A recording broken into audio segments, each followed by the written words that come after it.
Hello friends.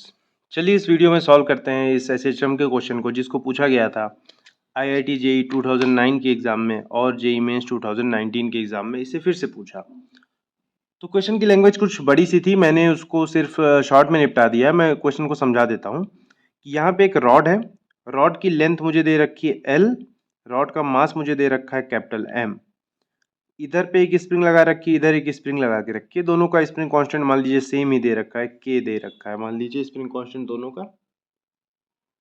और दिया हुआ है कि the rod is gently pushed through a small angle theta in one direction.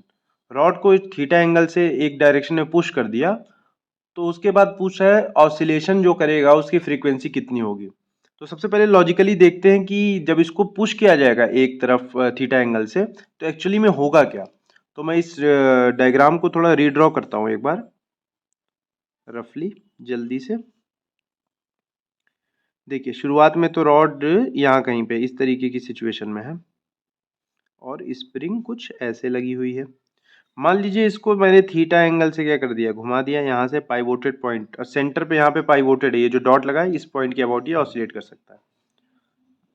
तो ये थीटा एंगल इधर से घूम गया, जब थीटा एंगल इधर से घूमेगा तो ये जो ऊपर वाली स्प्रिंग है ये क्या हो जाएगी, इलोंगेट हो जाएगी। जैसे ही ये इलोंगेट होगी तो ये क्या करना है, इस पे फोर्स, ये क्या लगाएगी, फोर्स इस तरफ को लगाएगी, और ये नीचे वाली स्प्रिंग ये भी इलोंगेट हो जाएगी, ये भी फोर्स किस तरफ को लगाएगी, इस तरफ को लगाएगी। इधर पे दोनों तरफ फोर्स, स्प्रिंग की फोर्स लगने लगेगी एम, इसकी वजह से एक रीस्टोरिंग टॉर्क, इसकी वजह से भी एक रीस्टोरिंग टॉर्क आएगा, इसकी वजह से भी एक रीस्टोरिंग टॉर्क आएगा। उसकी वजह से क्या होगा कि ये रॉड इधर को आएगा बट इधर उसके पास कुछ वेलोसिटी होगी तो ओवरशूट कर जाएगा, फिर रॉड इधर को चला जाएगा।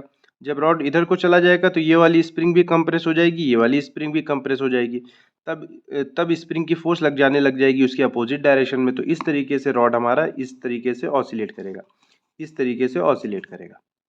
तो ये बात समझ आ गई होगी कि इसको थीटा एंगल रोटेट कराने पे ऑक्सीलेशन होगा।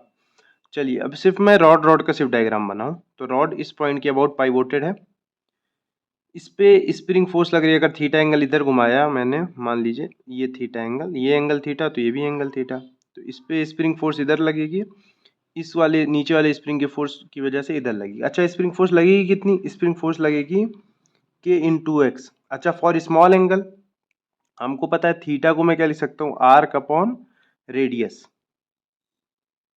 तो आर्क को क्या लिख सकता हूँ, थीटा इंटू रेडियस। थीटा और रेडियस कितना हो जाएगा, L/2 हो जाएगा यहाँ पे। तो ये जो डिस्प्लेसमेंट हो रही है इसको मैं लिख सकता हूँ थीटा इंटू L/2। तो स्प्रिंग फोर्स लग जाएगी K into L/2 into theta, और इतनी स्प्रिंग फोर्स इधर भी लगेगी K into L/2 into theta.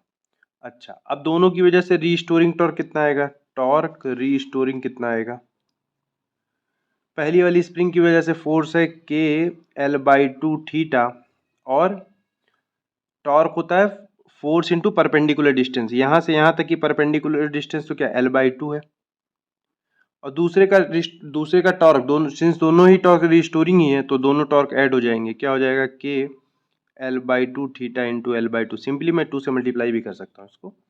Negative sign इसलिए नहीं लगाया क्योंकि मैंने लिख ही दिया ऑलरेडी कि ये रिस्टोरिंग टॉर्क है।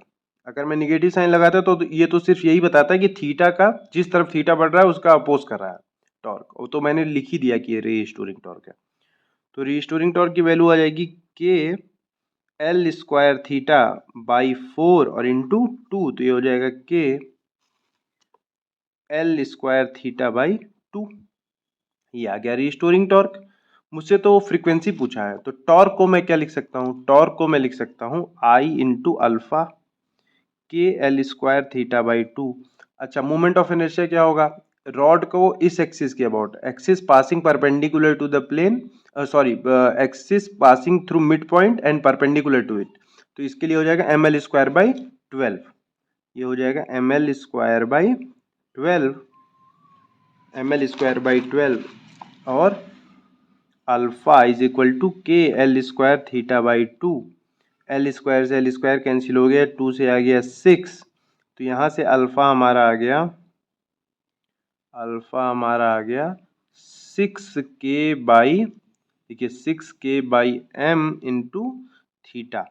तो मैं इसको अगर कंपेयर करूँ alpha is equal to omega square theta से, तो ओमेगा स्क्वायर की वैल्यू आ गई 6k/m और ओमेगा की वैल्यू आ गई √6k/m और टाइम पीरियड यहाँ से फ्रीक्वेंसी मुझे चाहिए, फ्रीक्वेंसी विल बी ओमेगा होगा 2 पाई न्यू, तो ये हो जाएगा 2 पाई अंडर रूट में 6k/m. So this is our answer. This is the frequency of oscillation 1/2 pi under root में 6k/m, and that is our 1/2 pi under root में 6k/m. That is our option number 3, and that is the correct option for this question. I hope that you have liked this video. Thank you.